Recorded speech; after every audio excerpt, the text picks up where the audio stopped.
Hey fam, hey, welcome back to my YouTube channel. So today's tutorial I'll be showing you how to make this lovely neck piece showing on the screen, and for the material needed I'm going to be using this cord. If you have been watching my videos before now, I'm very sure you'll be familiar with that. And I'll be using my hot glue gun, some sand beads. I have the one I already mixed and I have the one that's plain, my fishing line. I'm using point 35, my beading needle. I'm going to be using my beading plier, measuring tape, scissors, and then the hot glue wax. Now let's get right into the tutorial.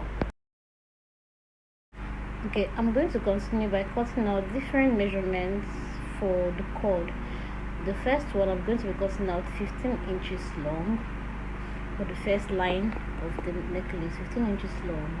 Then the next line, I'm going to be cutting out 17 inches long. Literally, I'm just going to be adding 2 inches to each line I cut. Let me say I want to have 6 different lines. It means for the third one, I'm going to be having 19 inches, 21 inches, 23 inches until I get 6 different lines. But for this particular tutorial, I'm going to be using just 4 lines of the cord. The reason why I'm increasing it by 2 inches is so that it fits properly and it bends properly when you are trying to curve it like the way I'm doing. If you just increase it by 1 inches, it might not curve this much. So you're going to be doing 2 inches. If you want it to be a little bit longer, you can do 3 inches. Now I'm just going to pick up two of the lines, and then I'll begin to bead on it. This is very easy actually.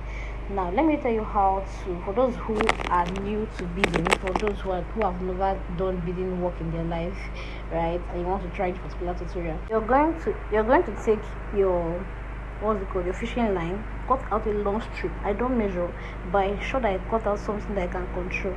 Now the tip of the fishing line, you're going to use your teeth to slim fit it so that it can pass through the needle that you're working with. By the way, I use size 11 needle for the particular sand bead. It's size 2 sand bead I'm working it.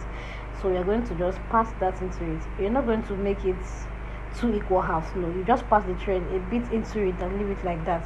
So you still have one long strip to work with.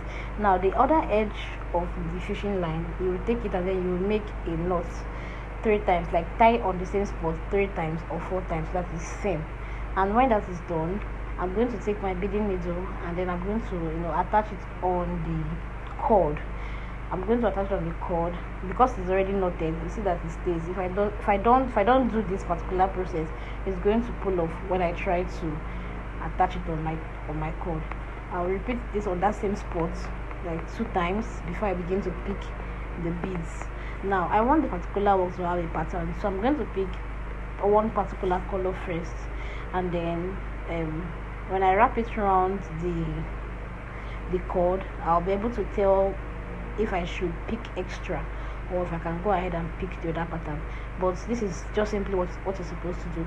You're just going to pick beads, pick as much as you can bead, and then you begin to gradually wrap it around the cord. Just watch and follow the process. This is very, very easy.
So while I was working, my thread got finished before I could get to the edge, and I saw this as an opportunity to show you what to do in case you have similar situation.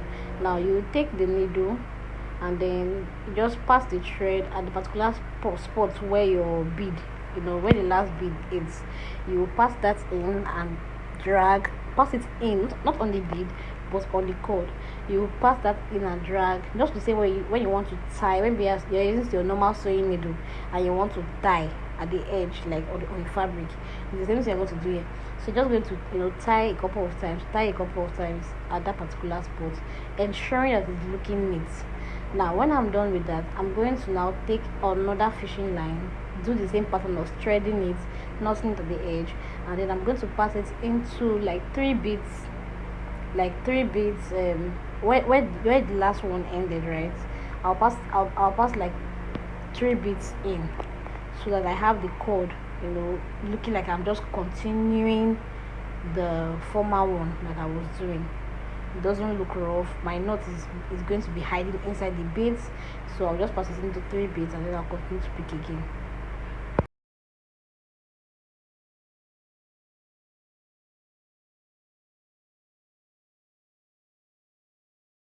Please kindly note that when I started, I left some space. I did not start exactly where the cord started from. I left some space. This space I left is so that when I want to finish up the work, like attach my rope for tying or a hook for tying, for closing, I'll have enough space. So I'm just going to repeat the pattern that I use in tying, when my thread finished. I'll use that same pattern to, close this up. Ensure that when you are doing this turning, when you are turning the thread around the cord, you are pushing the beads in so that it's firm and it's neatly done, right? And then we are done with this. I will just repeat the same process for all the other cords. Remember, you can increase this to 5, 6, 7, 8, 9 cords as you want. And for the pattern that you already have rather, we can ensure that we can do something that looks like this pattern over here. It's all up to you. You can be creative with your own design. Now, this is not the end of this video. There's a part 2. So please do well to leave a thumbs up, subscribe to the channel, leave a comment, ask me any question if you need clarity, and then I'm going to be leaving further answers on this channel. Thank you for watching, and bye.